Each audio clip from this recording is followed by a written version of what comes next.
years ago today, Gerald R. Ford was inaugurated as our 38th President of the United States. And of course, we are celebrating here in West Michigan. We are at the Presidential Museum with the director. We've got Brooke with us today. Brooke, thanks so much for being with us and for inviting us in. Thank you for coming. Absolutely. Yes. Huge day, huge exhibit. Let's talk about how the museum is commemorating this event.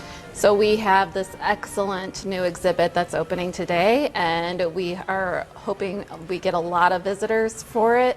But it is a deep dive into particular decisions that President Ford made throughout his 2.5 years in office in a way that really immerses the visitor too. And we're really looking forward to it, and we're really excited about it. Absolutely. So talk about the work that goes into preparing for an exhibit. Obviously, this isn't something that snuck up on you. You knew this was happening. Talk about the process of getting to this point. So yes, we saw the calendar. We knew that the 50th was coming up, and so we knew we were going to need to do something like this, a temporary exhibit that really commemorated the life and the administration. And how do we do that when our core exhibit already does that in a really great way?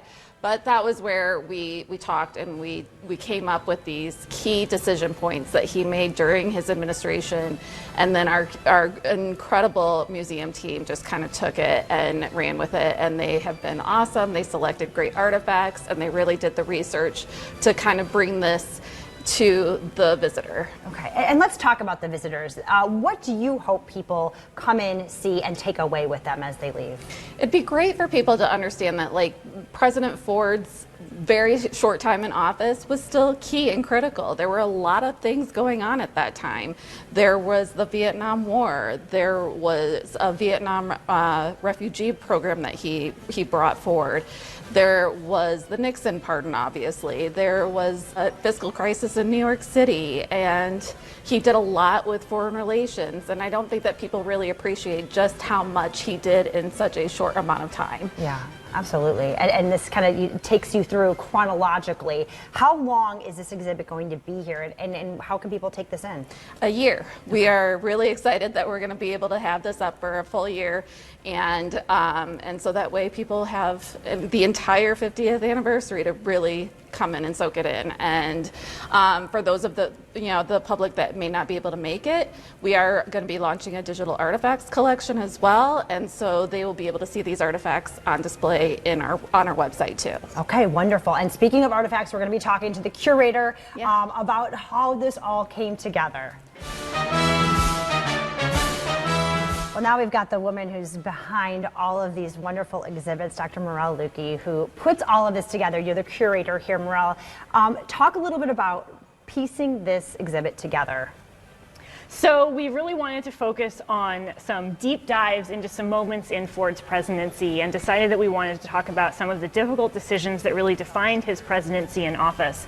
So this exhibit explores things ranging from his decision to grant clemency to Vietnam-era draft evaders, pardoning Richard Nixon, Vietnamese refugee aid and Operation Baby Lift following the end of the Vietnam War, rescuing the crew of the SS Mayaguez, attending the Helsinki Accords, and his decision to not give aid to bail out New York City following their financial crisis. Okay, some of the key things. Now, we'll talk about what we have here. Tell us a little bit about the exhibit we're standing in front of right here. So in this section of the exhibit, we explore Vietnamese refugees following the fall of Saigon.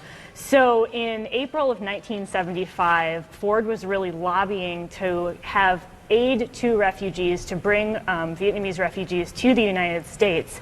And the American public was also very concerned about what was happening to orphan children during this time. So the set that I'm standing behind really explores this Operation Baby Lift, where World Airways had flights where they brought orphan children out of Vietnam to the United States. And so here we have, I think, probably my favorite set in this exhibit, an airplane with airplane seats and boxes, because some of the children were so small that they couldn't be strapped into the seats. So they were actually in special boxes that were then strapped into the seats to bring them to the United States. Oh my gosh. And talk to me about finding these things to put in these exhibits and how a showcase like this comes together from a curator standpoint? So of course we have a number of artifacts in this exhibit, which I'm very excited about. And so, when visitors come, they can see in this section a quilt that was made by an Operation Baby Lift volunteer and various things as well. For this exhibit, I knew I wanted it to be a really immersive experience for visitors. So the curatorial and exhibit team really brainstormed what we could do to bring these different elements to life. And so we wanted these set elements that could make it a really tangible experience for visitors. And so we have things like this airplane. We have the island that Marines landed on when they were trying to rescue the Mayaguez crew, and various other sets that people can see when they come to visit the exhibit. Wonderful. And talk about the greater significance too in this time of political history, where we're making history daily here now, how this can play into people's thoughts and ideas of politics in general. Yeah, well, I think it will be a really exciting learning experience, because I think people kind of come in thinking, oh, it's presidential history, it's the past, but you can really see just how many threads of history carry through into the present moment. And I think learning more about Ford's administration, maybe things that you had read about in a history book or kind of remember from living through these moments, but you can really be reminded of just how intense those moments were and how significant they were in that time. Yeah, they seem like so long ago, but at that time, making history daily, right? Exactly. Wonderful. And let's talk quickly in September. We're not going to forget Betty Ford in all of this. You've got more exhibits coming up. Right. So this exhibit is really focusing on Ford and his presidency, but of course he wasn't in the White House alone. So we wanted to make sure that we also really highlighted what was happening with Betty Ford during this time.